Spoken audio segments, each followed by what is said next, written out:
Hello and welcome to today's podcast. Today we're going to be discussing some of the frequently asked questions that people ask before going on their Disney cruise. We're actually going to go through about 10 different questions. A majority of these questions we got from our Facebook page for our particular cruise. So if you don't know, usually there's a page created for each individual cruise that goes out for Disney. You can sign up for those.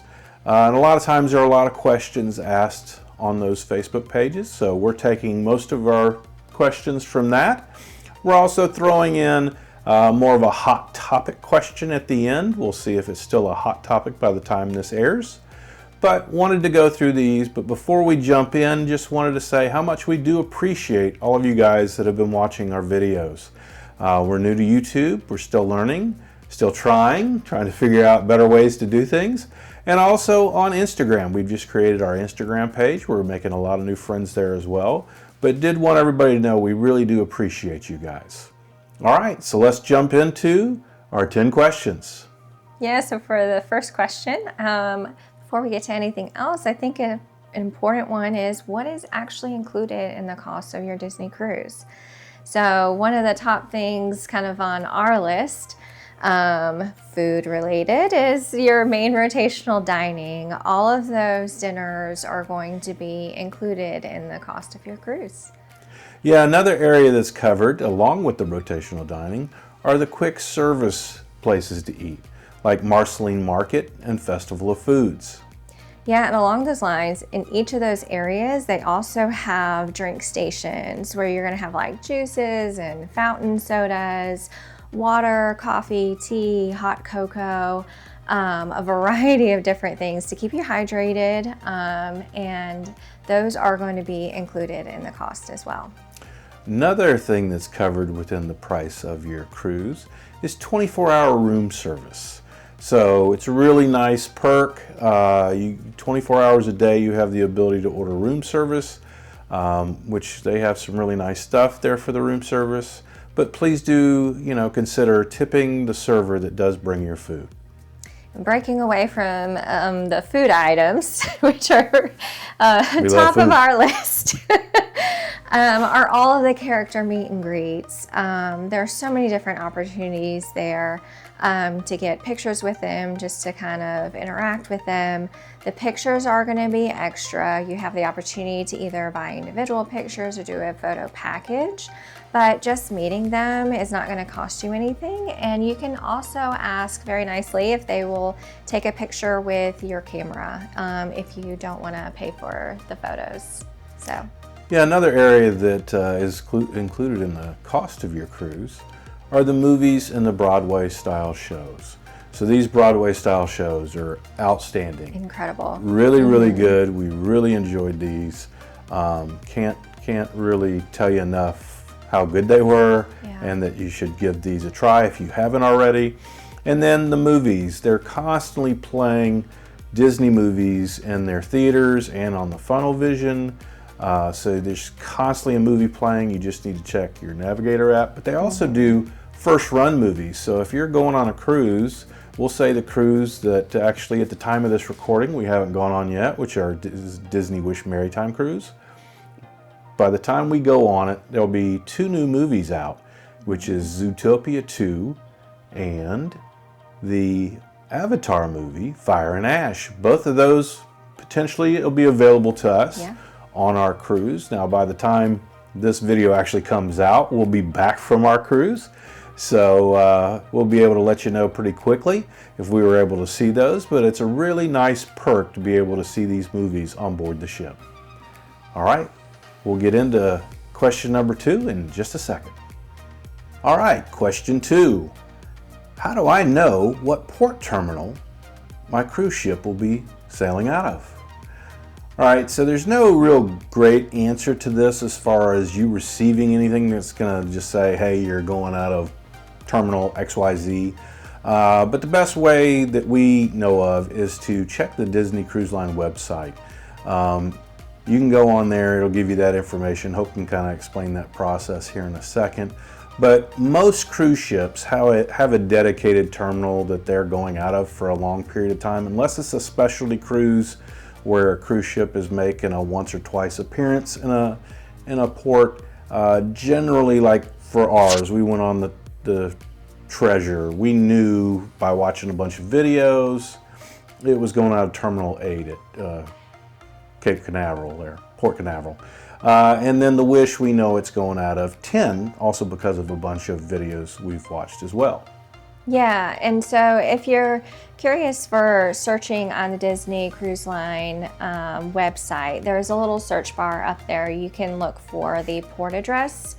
And when you get to that page, basically it's going to show all the different ports, all the different terminals that Disney Cruise Line sails out of at each of those ports, and then the dates that your ship is going to be sailing out of each terminal. So I was able to see, the Disney Wish, we mentioned, is going to be sailing out of Terminal 10.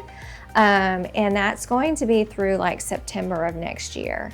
So another thing to note is most of them are going to embark and disembark the same terminal. If it's not, that's also where you're going to see it. You should also be able to see that when you book your cruise as well. They should tell you like you're going to be disembarking in a different city or a different location as well. So. Yeah, and if you're driving, another option potentially for you there is, I know when we went to Port Canaveral, they had the highway/interstate boards up that say, terminal this, terminal that.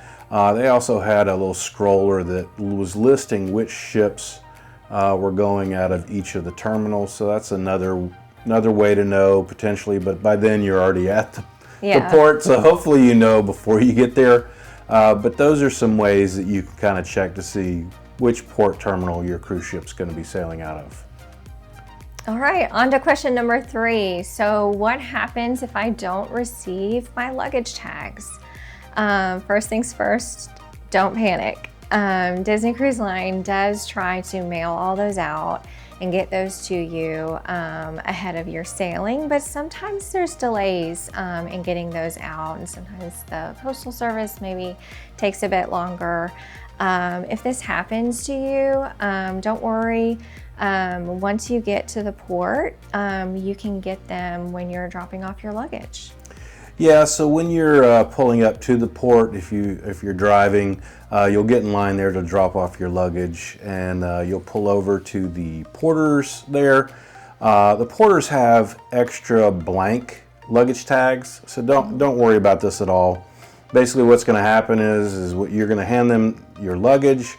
They will write your room number down on this luggage tag that they'll have there, and they'll make sure your luggage gets to the right spot. All right, on to question number 4. How do I find out my dinner rotation so I know which night would be best to schedule specialty dining at either Palo or Enchante? Unfortunately, the answer to this is you're not going to really know your dining schedule until you're on board the ship and can connect to the shipboard Wi-Fi. This will be the only and first time, I say the first time that you're going to actually be able to see what your schedule actually is. That's right. And once you see what that is, and kind of going back for the specialty dining, you book that ahead of time, right? Like you want to kind of lock that in. You want that nice experience, but you don't know which of the rotational dining you're going to be scheduled for that night. So go ahead and, pick a night that you think is going to work out.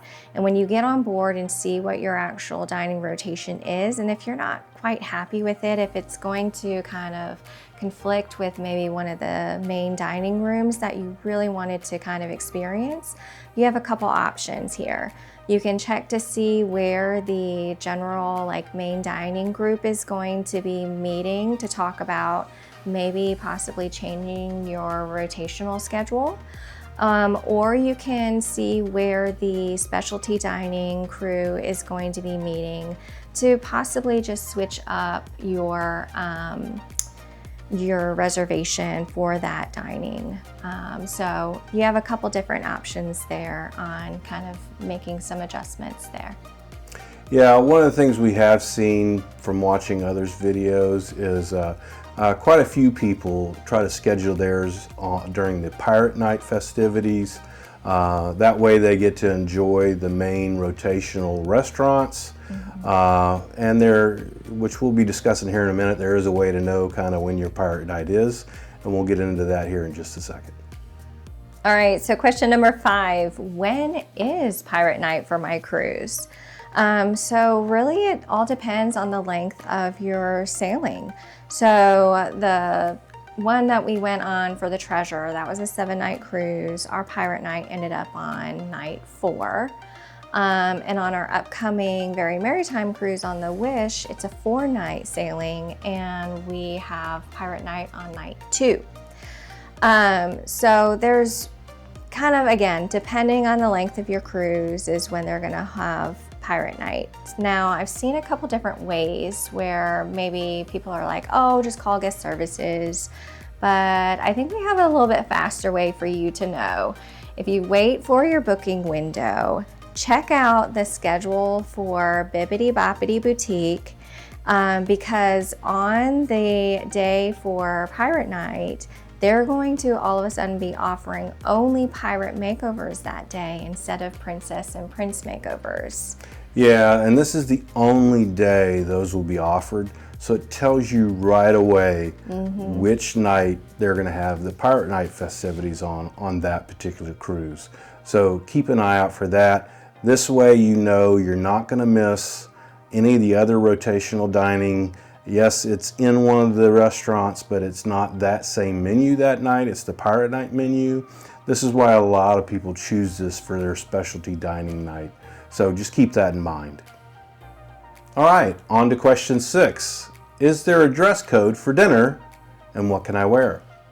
All right, so for your main rotational dining that you're going to be going to every night, your general outfits usually work here. It's nothing major. There's no definition of like wearing khakis or certain shoes or certain shirts. Just make sure you're wearing something that's not, too showy. I would guess I would say.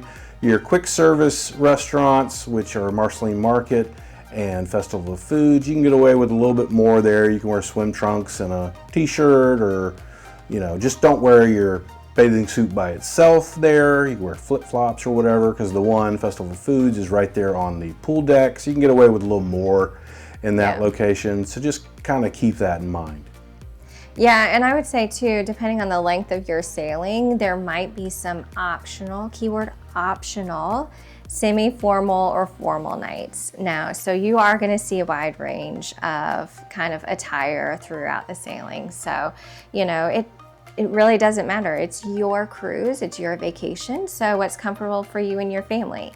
Now, I will note though, if you do sign up for any of the specialty dinings, you need to check out what their dress code is. It'll be on the Disney Cruise Line website for like the brunch or the dinner, Palo or Enchante. Like there's going to be a little bit more upscale kind of experience. So they're going to kind of want you to dress for that experience. Yeah, so just make sure you keep that in mind. It's all, where you're going to be, when you're going to be there. Like a brunch versus a dinner at Palo is two different dress codes. Dinner at Palo versus dinner at Enchante, 2 different dress codes. And another thing is you have Pirate Night. Some people will get decked out for Pirate Night, some won't. It just depends. So if you a person that likes to dress up, you have that ability. If you're not, you don't have to. So just something to keep in mind. All right, moving on to question number 7. Can I bring my own food and drinks? So we have a little bit of, you might have a little freedom here. Yes, you can bring some snacks and foods on board along with some drinks. You want to make sure that they are factory sealed. Like you're not going to be like cooking up whole meals for your family, sticking them in the cooler, bringing all that on board. That's not going to be something that is going to necessarily be allowed.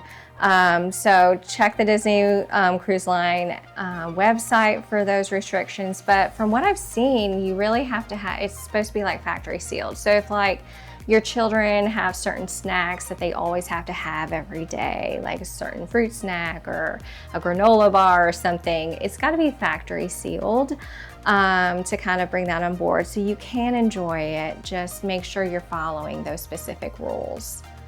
Yeah, you can also bring on wine and alcoholic beverages. So for this, I would say just make sure you check the Disney Cruise Line website for the exact quantities you're allowed to bring. It's not unlimited. Right. They do allow you to bring some on board, but it's a very specific quantity. Because what you don't want to have happen is you get to the port, you've brought an entire cooler full of alcohol, and they go, okay, half of that you can take, half of it can't go, because then what do you do with it? Does it go back out in your vehicle for the length of your cruise? So just make sure you're checking the website to know what those totals are so that you can make sure you're enjoying yourself there on the cruise. All right, on to question number 8. How do I communicate with my travel party while on board the ship? Do I need to purchase the internet or Wi-Fi package while on board the ship? All right, so I can tell you what we experienced. So on our Disney Treasure Cruise, we actually used the chat function on the Navigator app. It worked really well for us. I believe you can add other groups to this chat as well. That's right. But it's basically texting. You have the ability to text within the Navigator app between the people, and it worked really well for us. Yeah, and if for any reason like it's not working well for you, there are some other options. So we've seen people have a lot of success with WhatsApp. They use that, when they're not on board, and so something that's familiar to them. Also, if everyone in your party has iPhones, the iMessaging feature still works. But like Mike said, like the chat feature within the Navigator app worked really well for us. Yeah, I mean, yes, you could purchase the internet/Wi-Fi package if you choose to. That's really up to you, but I will say that can get a little pricey. If you buy the entire cruise, you may save a little bit of money if you basically pay for every single day, but they charge you per device per day. Right. So if it's just you, that's one thing. If you're trying to do it for 2 or 3 phones, you're now adding on that much more cost. Now, some people, like content creators, which we are, you need to make that choice. Are you going to do some work while you're there on board the ship? Because if you're streaming or downloading, you may need this. You're gonna need this. Yeah. So you just have to make that decision whether you're going to do that work on board the ship or wait till you're home. I can tell you from what I plan on doing on this cruise is I plan on being on vacation, so I'm going to do the work after we get back home. But it's your choice, whatever your opinion is on it. But it can get a little pricey to do that. Okay, on to question number 9. What is the difference between pixie dusting and fish extender gifts?